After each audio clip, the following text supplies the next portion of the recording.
Hey guys, welcome back to my channel. My name is Haley Estes. I blog at themountainviewcottage.net.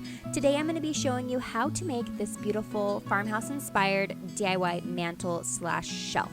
It is the shelf that you see here above the bed, and this is a pretty simple DIY project, so if you don't have a ton of DIY experience, you could probably tackle this project on your own. So just sit back and I will show you step by step how I created this mantle for my bedroom.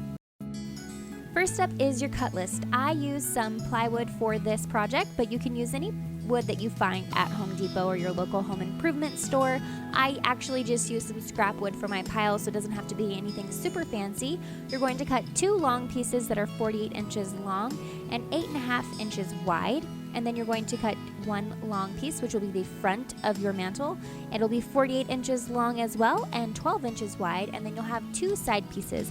I would hold off cutting these side pieces until you have placed the other 3 pieces together and joined them, because these side pieces may be a little bit different once you get those pieces together. And you want the 2 side pieces to fit snugly inside the 3 long pieces, but they're going to be approximately 10.5 inches long and 8.25 inches wide. Now that your cuts are made, you're ready to start assembling your shelf. I used a pilot point drill bit that was 1/6 inches, and I drilled holes all along the front piece of the wood that I cut. That is the 48 by 12 inch piece of wood. These are going to serve as guides for your screws, the wood screws that you're going to use to assemble the entire shelf. So make sure that they are close to the edge and you do them on all 4 sides of the front piece. Once your holes are in place, you're going to prop up the 2 side pieces. These are the 48 by 8.5 inch pieces of wood, and you're going to put the front piece on top of those. Then, using the holes that you've pre-made, you're going to drill in 2-inch wood screws using your drill into the sides of your front piece. Make sure that these are lined up flush with one another, and even if you don't use all of the holes that you made, that's totally okay. You can fill those in with wood putty later. Just make sure that it's nice and secure. This is what it should look like once you've attached all 3 pieces. Now you're going to go ahead and attach your side pieces. This is where you're going to want to make sure that you have them cut exactly the right size, so make some extra cuts if you need to, and just make sure they're fitting snugly inside the 3 pieces of wood that you've already assembled. Then you're going to use the holes in the front by flipping it over, and use those holes as a guide to screw that little side piece in with your 2-inch nail screws, and then go ahead and screw them on the top and bottom pieces as well.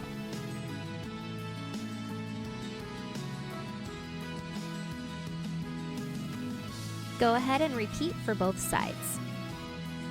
Now it's time to fit all of your trim pieces. I started with a 4 by 1 inch piece of wood, and I used the side as my template, marking it with a pencil, and then I took it to my chop saw and cut 2 identical pieces to fit onto each side of the box. Then I applied a little wood glue to the back of the trim piece and used my nail gun and 1.5 inch nailing brads to secure it to the top of each side. Once both of the side pieces were in place, I went ahead and measured the front piece. I used a pencil and then I chopped it with my chop saw, and then I used some wood glue to go ahead and securely fasten it to the front of my box that I created. Then once you make sure that it is flush with the top, I went ahead and secured it even further using my nail gun.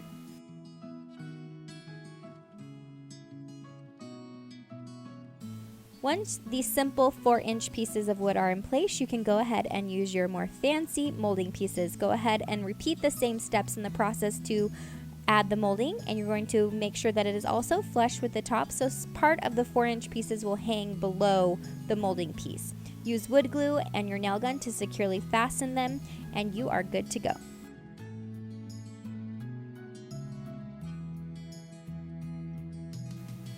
The only thing different about adding the molding pieces is that there will be a couple angled cuts that you'll have to do for the front piece.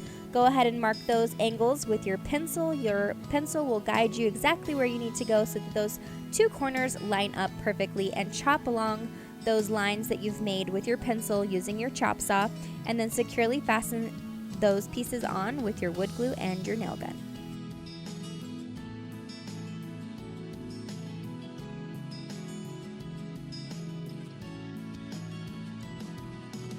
All that's left is just the finishing touches. Go ahead and use some wood putty to fill in all of the holes made by the screws and the nail gun, and then I used a foam roller and some regular old latex paint that was flat in the color Swiss Coffee, and I did about 3 coats on the entire surface of my shelf.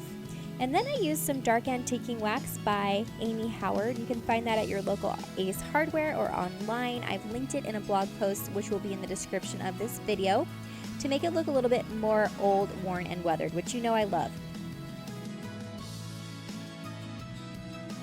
Once your shelf is completely dry, it's ready to hang on your wall. I started by taking a 2x2. Using my stud finder, I screwed it into the studs of the wall where I wanted to hang it. And then you're going to pull out your shelf, and with the open side facing the wall, you're going to place it on top of that 2x2. Make sure it's centered where you want it to go, and use your drill to secure it to the 2x2 at the top of the shelf. You won't see any of those because you'll have stuff on top of your shelf that is decorating it, and you'll know that it's securely fastened to the wall and that it is not going to budge. Once your shelf is in place, it is ready to decorate, and you are all done. I hope you guys enjoyed this tutorial. I enjoyed making this tutorial for you. It was super fun, and you will see this mantle, I'm sure, in many blog posts to come. I will also have a blog post linked in the description of this video that will have the complete supply list as well as a written tutorial on how to create this mantle. So if you're looking for the supplies that I used to create this tutorial, you will find those in the description. Thank you so much for watching. I hope you'll subscribe to my channel so that you can see more farmhouse DIY and decor videos, which is what I share here on my channel and on my blog. Thank you so much for stopping by. I hope you have a wonderful day, and I will catch you next time.